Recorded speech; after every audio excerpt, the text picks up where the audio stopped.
نحمده ونصلي على رسوله الكريم أما بعد عن أبي موسى الأشعري رضي الله عنه قال قال لي رسول الله صلى الله عليه وسلم يا عبد الله بن قيس ألا أدلك على كنز من كنوز الجنة لا حول ولا قوة إلا بالله۔ حضرت ابو موسیٰ اشعری رضی اللہ تعالی عنہ جلیل القدر صحابی ہیں، فرماتے ہیں کہ رسول اللہ صلی اللہ علیہ وسلم نے مجھے مخاطب ہو کے فرمایا، اے عبداللہ بن قیس، کیا میں تمہاری رہنمائی جنت میں کے خزانوں میں سے ایک خزانے پہ نہ کروں؟ الا ادلک علی کنز من کنوز الجنہ، جنت کے خزانوں میں سے ایک خزانے پہ کیا میں تیری رہنمائی نہ کروں؟ تو حضرت ابو موسیٰ اشعری رضی اللہ تعالیٰ عنہ فرماتے، میں نے کہا کیوں نہیں اللہ کا رسول،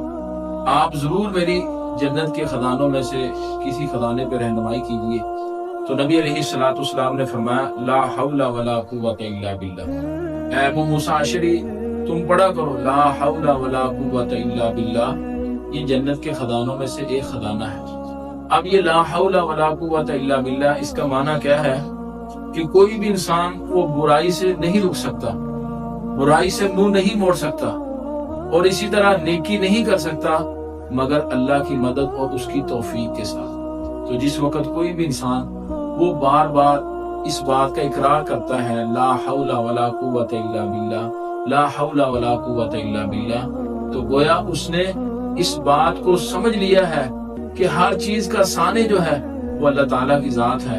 اللہ کی مدد اور اس کی توفیق کے بغیر نہ انسان نیکی کر سکتا ہے، نہ انسان گناہ سے بچ سکتا ہے، اور یہی روحانیت ہے کہ انسان اپنی مرضی نہیں بلکہ اللہ کے حکم اور اللہ